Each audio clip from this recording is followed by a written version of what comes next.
Jika pesawatmu sudah kubatalkan. Kalimat itu meluncur dari seberang telepon dengan tawa yang nyaring dan tajam. Hahaha, rasain, sudah miskin masih belagu.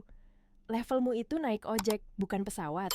Suara itu milik Ibu Vivi, mertuaku, diikuti tawa manja Kanaya, adik iparku. Tawa mereka menggema di telingaku, menusuk dadaku, membakar harga diriku yang tersisa. Mereka tidak tahu, mereka baru saja melakukan kesalahan terbesar dalam hidup mereka. Namaku Naila. Pagi itu, aku berdiri di tengah keramaian Bandara Soekarno-Hatta. Koper kecilku berdecit pelan di lantai marmer yang dingin. Suara pengumuman keberangkatan bergema, tapi semuanya terasa jauh. Aku baru saja mendengar kabar bahwa tiket perjalanan dinasku, tiket yang akan menentukan karirku, telah dibatalkan. Dan yang lebih menyakitkan, bukan karena kesalahan sistem, melainkan oleh tangan keluargaku sendiri. Pagi itu, aku datang dengan penuh harapan. 6 bulan, aku bekerja tanpa henti demi presentasi di depan Dewan Investor Surabaya. Promosi itu bukan hanya soal jabatan, tapi pembuktian bahwa aku mampu berdiri di atas kakiku sendiri. Namun dalam sekejap, semua yang kupersiapkan hancur. Telepon di tanganku bergetar. Satu pesan suara baru dari nomor yang paling kubenci, Ibu Vivi. Dengan jemari gemetar, aku menekan tombol play. Hahaha, rasain kamu Naila. Sudah miskin belagu pula mau dinas keluar kota. Level kamu itu naik ojek. Sana kejar promosimu, naik ojek. Lalu suara Kanaya menyahut manja. Kami pakai uang tiketmu buat beli tas baru, Mbak. Lumayan dapat refund buat DP tas impor. Selamat jalan kaki ya. Dunia seakan berhenti berputar. Aku berdiri mematung di tengah bandara yang sibuk, tapi di dalam diriku hanya ada sunyi.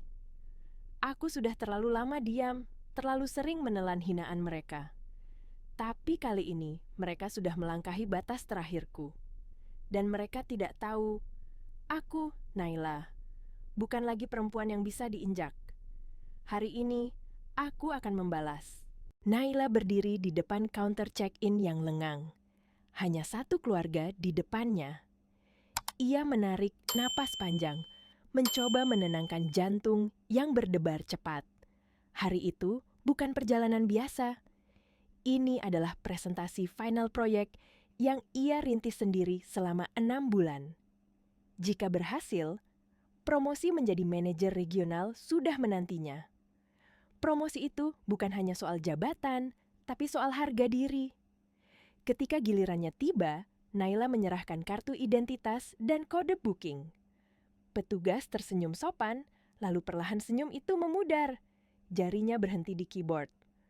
Mohon ditunggu sebentar, ya Bu. Maaf, ada masalah Mbak, tanya Naila dengan dada mulai sesak.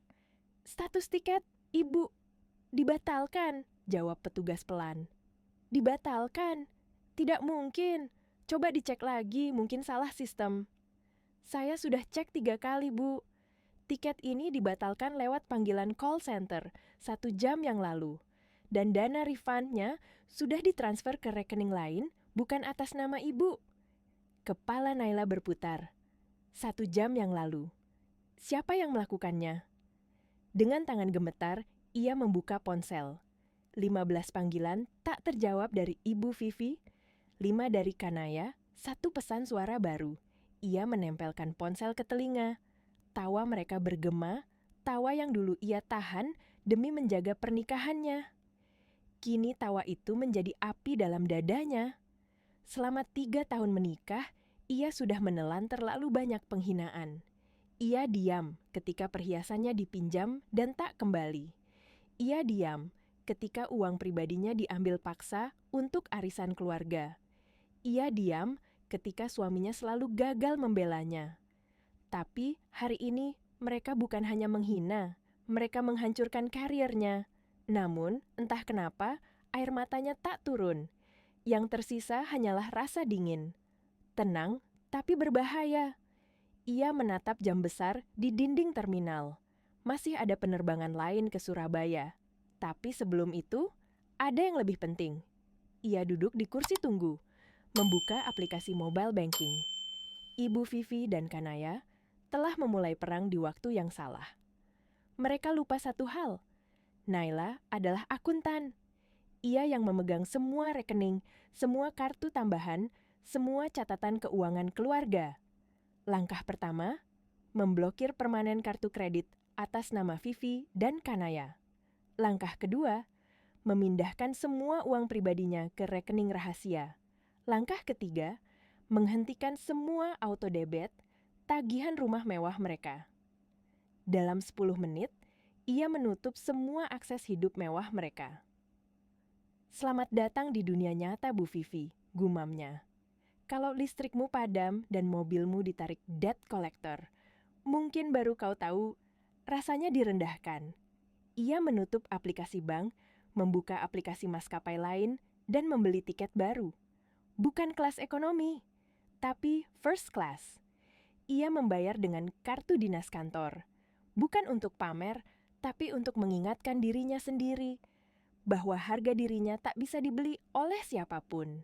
Sementara Naila melangkah tenang ke ruang boarding, Ibu Vivi dan Kanaya sedang tertawa di mal mewah, bangga atas kejahatan mereka. "Lihat Bu, cantik kan tasnya?" seru Kanaya riang. "Tentu saja," jawab Ibu Vivi. "Hadiah untuk kemenangan kita melawan menantu sok kaya itu." Setelah puas belanja, mereka menuju restoran Jepang favorit. Mereka duduk di meja dekat jendela, memesan menu paling mahal. Hidangan datang. Tawa pun meledak. Mereka bercanda tentang Naila, seolah wanita itu tak lebih dari bahan ejekan. Namun, tawa mereka berhenti saat pelayan kembali membawa tagihan. Ibu Vivi menyerahkan kartu platinumnya dengan percaya diri. Beberapa menit kemudian, pelayan itu kembali dengan raut bingung. "Maaf Ibu, kartunya ditolak." "Tidak mungkin, coba lagi." Dicoba lagi, hasilnya sama. "Pakai kartuku saja Bu," ujar Kanaya. Pelayan itu menggesek kartu goldnya. "Maaf Bu, ditolak juga." Wajah mereka pucat. Restoran mendadak hening. Tatapan orang-orang mulai tertuju. "Pasti mesin kalian rusak," bentak Ibu Vivi. Pelayan menatapnya datar. "Kedua kartu ini diblokir permanen, Bu." Tangan Ibu Vivi gemetar. Ia mencoba membuka aplikasi bank di ponselnya. Saldo masih ada, tapi semua transaksi gagal. Semua tagihan gagal dibayar. Dan saat itu, ponsel Kanaya berbunyi. Pesan dari Naila. "Silakan nikmati belanjaan terakhir kalian. Mulai detik ini, pakai uang kalian sendiri." Ibu Vivi menatap layar itu lama. Wajahnya memucat, bibirnya bergetar. Ia berteriak histeris, membuat semua mata menoleh. Jeritannya menggema, menusuk ruang yang tadinya penuh tawa. Kini hanya ada keheningan dan rasa malu yang menelan mereka hidup-hidup. Tawa mereka telah berubah menjadi awal dari kejatuhan. Sementara Ibu Vivi dan Kanaya menunduk malu di restoran mewah itu, di tempat lain, Rusdan duduk gelisah di kantornya. Telepon dari ibunya membuat dadanya sesak. "Istrimu, Rusdan, Naila sudah gila. Dia mencuri semua uang di rekening, memblokir kartu ibu dan Kanaya. Kami dipermalukan di mal. Ceraikan dia, Rusdan. Ceraikan perempuan itu." Rusdan memejamkan mata, kepalanya pusing. Ibunya menangis di seberang, tapi di balik tangis itu ada kemarahan yang membuatnya bingung. Dia mencoba menelepon Naila. Nomornya tak aktif. Dicoba lagi, tetap tak aktif. Ia merasa darahnya mendidih. Dalam pikirannya, Naila bersalah, tapi ada sesuatu yang terasa janggal. Firasat kecil di dalam hatinya berbisik, ada yang tidak beres. 1 jam berlalu. Ia membuka laptopnya dan masuk ke email keluarga yang selama ini dikelola Naila. Ratusan pesan tagihan masuk, semua gagal bayar. Ia menggulir cepat, hingga satu kata menarik perhatiannya. Surabaya. Ia membuka email konfirmasi tiket Naila 2 minggu lalu. Tiket yang sah.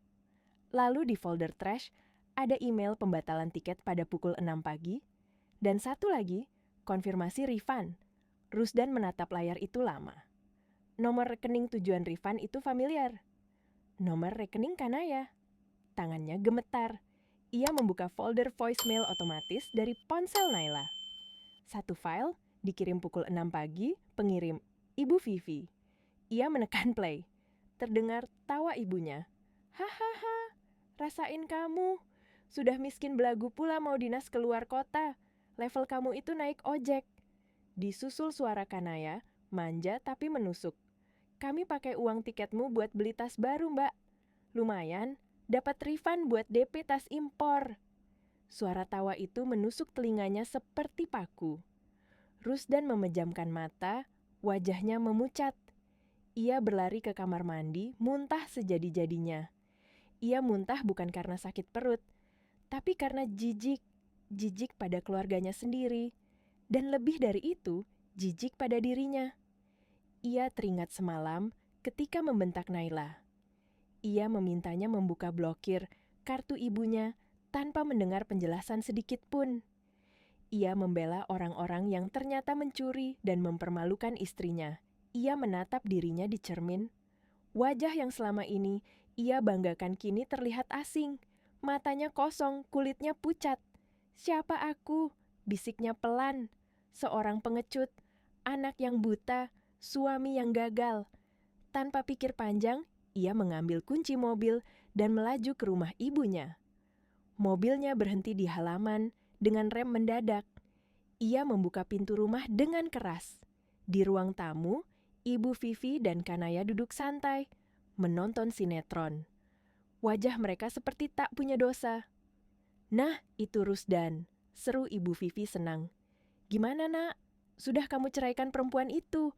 Dia sudah gila, Nak. Rusdan diam. Ia menatap ibunya tajam.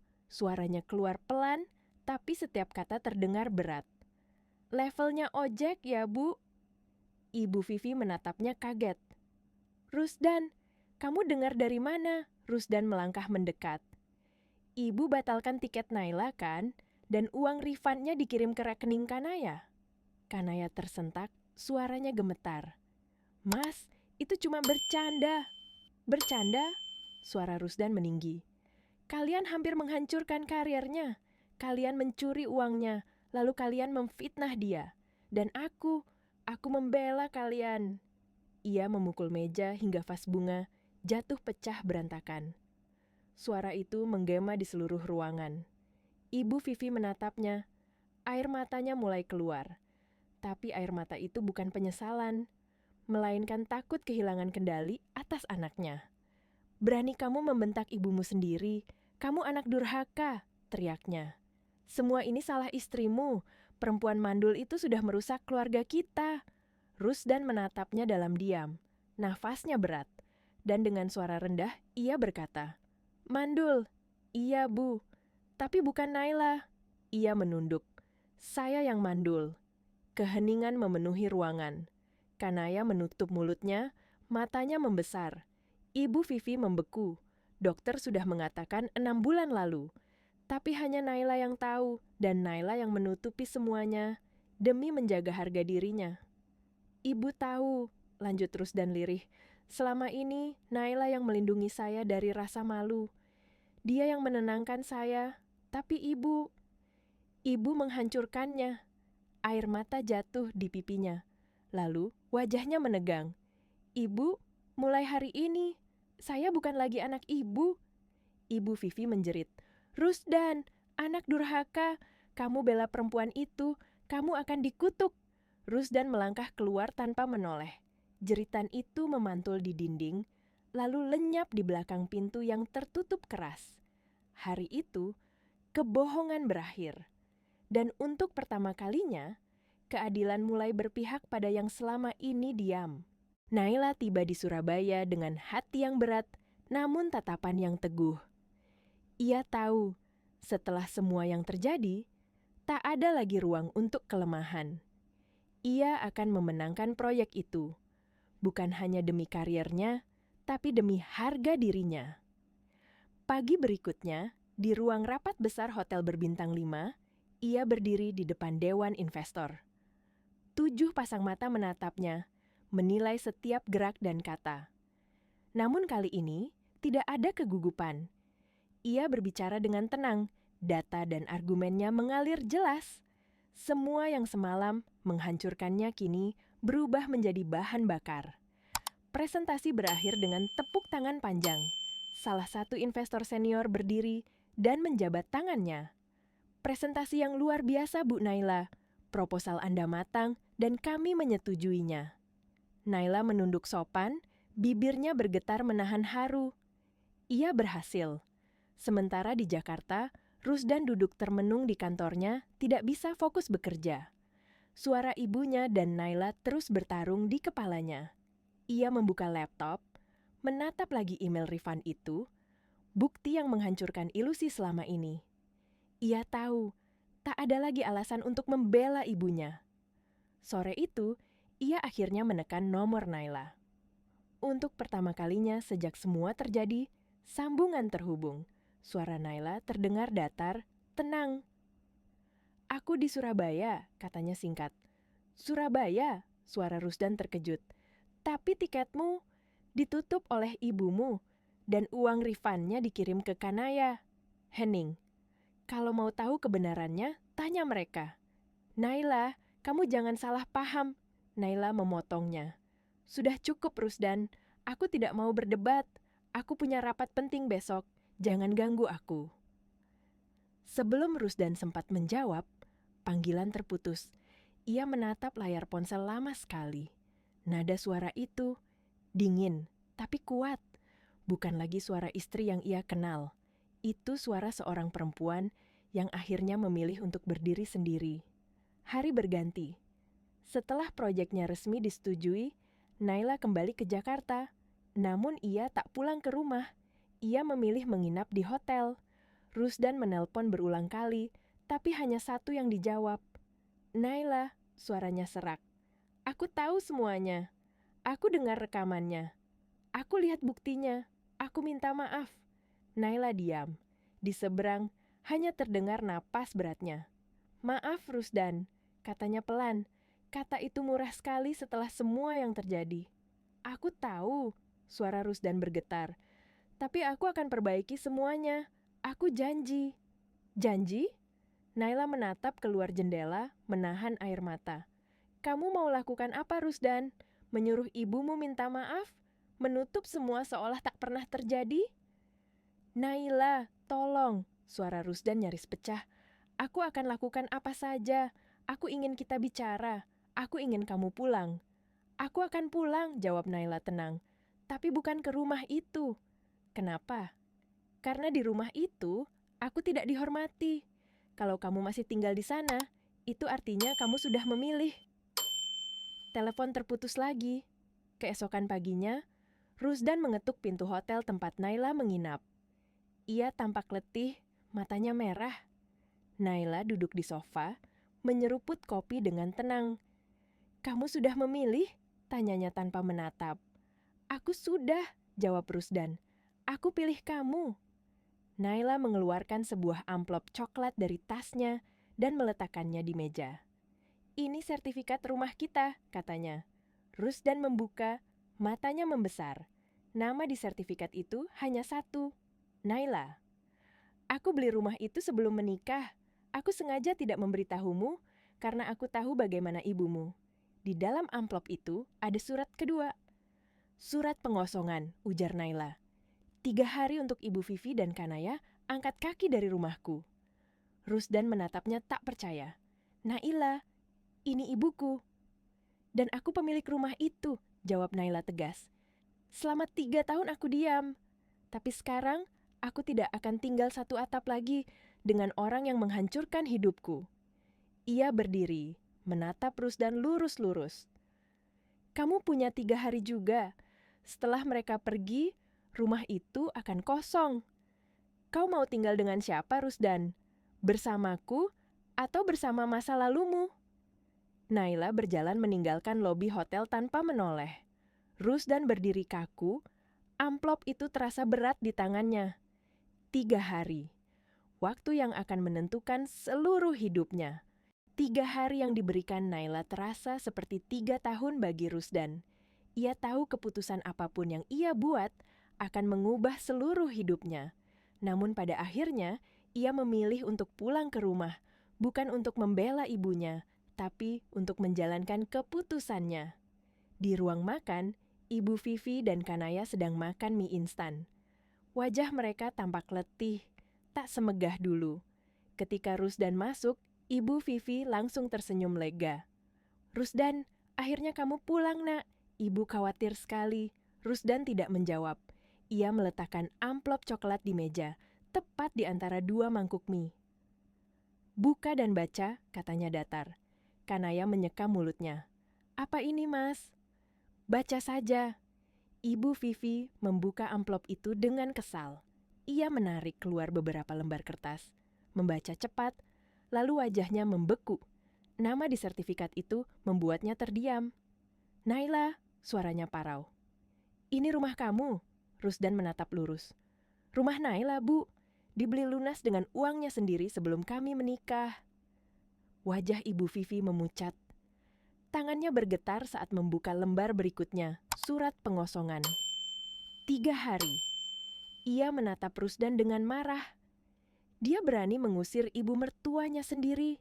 Setelah semua yang ibu lakukan untuk kalian, Rusdan menatap ibunya dengan dingin. "Dia tidak mengusir ibu dari rumahku, Bu. Dia mengusir ibu dari rumahnya." Kanaya berdiri, wajahnya merah. "Mas, kok kamu diam aja? Kamu harus bela kita. Kita ini keluarga kamu." Rusdan tidak menjawab. Ibu Vivi menunjuk wajah anaknya. "Kamu lihat, Rusdan, ini istrimu itu, perempuan iblis yang ingin memisahkan kamu dari ibumu. Kalau kamu pilih dia, jangan pernah panggil aku ibu lagi. Ingat, surga ada di telapak kaki ibu, bukan di perempuan mandul itu." Kata itu membuat dunia berhenti sejenak. Rusdan menatap ibunya, lalu menunduk. Suaranya pecah pelan. "Iya, Bu, mandul, tapi bukan Naila. Saya yang mandul." Ruangan mendadak hening. Kanaya menutup mulutnya. Mata Ibu Vivi membelalak. "Dokter sudah bilang 6 bulan lalu. Naila yang menemani saya, Naila yang menenangkan saya. Dan ibu? Ibu malah menghancurkannya." Rusdan menatap mereka satu persatu. "Saya muak, Bu. Muak menjadi anak ibu. Kalau itu berarti saya harus menjadi suami yang zalim. Mulai hari ini, saya memilih Naila." Tamparan keras mendarat di pipinya. Tapi Rusdan tidak bergerak sedikit pun. "Mungkin ibu benar," katanya pelan. "Saya memang anak durhaka. Tapi saya lebih durhaka pada istri saya selama 3 tahun. Dan saya tidak akan melakukannya lagi." Ia berbalik menuju kamarnya. "Mulai sekarang, ibu dan Kanaya punya waktu 3 hari untuk berkemas." Hari-hari berikutnya berlalu dalam diam yang mencekam. Tidak ada lagi tawa, hanya suara koper diseret dan isak tangis pelan. 3 hari kemudian, mobil taksi berhenti di depan rumah. 2 koper besar dan beberapa kardus dipenuhi barang-barang mewah yang sudah tak berarti. Ibu Vivi dan Kanaya keluar rumah, langkah mereka berat. Di halaman, Naila sudah menunggu. Ia berdiri tegak, anggun dengan hijab birunya. Tatapannya dingin tapi tidak penuh kebencian. Ibu Vivi berhenti di depannya. "Kamu akan kena karma, Naila. Kamu sudah merebut anakku. Kamu akan sengsara." Naila menatap lurus ke matanya. "Saya tidak merebut siapapun, Bu. Saya hanya mengambil kembali apa yang memang hak saya." Ia menunduk sedikit. "Selamat jalan, Bu. Semoga ibu belajar menghargai orang yang pernah ibu hina." Kanaya hanya menangis, tidak berkata apa-apa. Rusdan menutup pintu taksi, memberi isyarat pada sopir. Mobil itu bergerak pelan menjauh, meninggalkan halaman rumah yang kini kembali sunyi. Rusdan berbalik menatap Naila. "Sudah selesai," katanya pelan. Naila mengangguk. Ia masuk ke dalam rumah, berjalan melewati ruang tamu yang kini terasa luas dan tenang. Tidak ada lagi suara televisi keras. Tidak ada lagi bau parfum Kanaya atau masakan berminyak Ibu Vivi. Hanya keheningan yang hangat. Rusdan mengikuti di belakang, membawa koper Naila. "Aku sudah bersihkan kamar utama," katanya. "Kamar utama?" Naila menatapnya heran. "Selama ini yang dipakai ibu." Rusdan mengangguk. "Mulai sekarang itu kamar kita." Mereka naik ke atas. Kamar itu bersih, sejuk, dan tenang. Naila duduk di tepi tempat tidur, menatap jendela. Rusdan berdiri di depan pintu, ragu untuk bicara. "Naila," katanya lirih, "aku tahu maaf tidak cukup, tapi aku akan buktikan kalau aku bisa berubah." Ia mengambil sesuatu dari saku jasnya, sebuah amplop kecil. "Ini hasil tes dokter," katanya. Di dalamnya, diagnosis tertulis jelas, infertilitas pihak pria. Rusdan menunduk. "Aku malu. Aku biarkan ibu menghina kamu soal anak, karena sebagian diriku lega, mereka tidak menyalahkanku. Aku pengecut." Naila menatap surat itu lama, lalu menatap suaminya. "Luka ini tidak sembuh dalam sehari, Rusdan," katanya pelan. "Tapi kejujuran adalah langkah pertama." Rusdan mengangguk. Ia menatap Naila dengan mata basah. "Aku akan menunggu sampai kamu benar-benar bisa memaafkanku." Waktu berlalu. Kehidupan mereka mulai tenang. Naila kembali fokus bekerja dan karirnya semakin bersinar. Sementara Rusdan, setelah kehilangan pekerjaannya karena ulah ibunya yang melapor ke perusahaan, mulai membuka bisnis kecil bersama Naila. Rendang Rumah Kita. Bisnis itu tumbuh pesat, dikenal karena rasa dan kejujuran mereka. 1 tahun kemudian, restoran mereka berdiri megah di jantung Jakarta. Di dalamnya, Naila duduk di salah satu meja, tersenyum melihat suaminya sibuk di dapur dengan seragam koki. Tangannya mengelus perutnya yang mulai membesar. Usia kandungannya 7 bulan. Keajaiban kecil yang datang setelah semua badai berlalu. Seorang pelayan datang membawa sepucuk surat. Dari lembaga pemasyarakatan. Naila membuka tulisan kasar, penuh sumpah serapah, dan di akhir permintaan uang jajan. Ia menatap surat itu sebentar, lalu meletakkannya di meja. Rusdan datang, membacanya sekilas, lalu merobek surat itu menjadi 4 bagian. "Kita tidak punya urusan lagi dengan masa lalu," katanya lembut. Ia berlutut, meletakkan tangannya di atas perut Naila. "Masa depan kita ada di sini." Naila tersenyum, air mata mengalir di pipinya. Ia tahu perjalanan mereka belum selesai, tapi untuk pertama kalinya dalam hidupnya, ia merasa benar-benar merdeka. Keadilan telah ditegakkan, dan Naila akhirnya menang. Bukan karena membalas dengan kebencian, tetapi karena memilih berdiri di atas harga dirinya sendiri.